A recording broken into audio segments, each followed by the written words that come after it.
আমগো পলক ভাইয়ের বাসা, ওই যে হযরত পলক সাহেব, এই যে পলক সাহেবের বউ, এই যে পলক সাহেবের পোলা মাইয়া বাসাটারে ভাইঙ্গা চুরে একদম তছনছ করে গেছে। এই যে পলক সাহেব, হযরতের বাসা, কোন ভবনে হযরতের বাড়ি,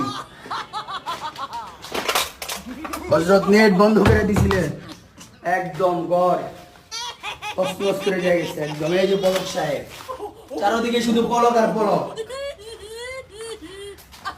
দেশ ছেড়ে পালাইছে পলক, আর গড় খুব ভয়াবহ অবস্থা। বাসায় শুধু কাগজ পড়ে আছে আর কিচ্ছু নাই, সব লয়ে গেছে মানুষ।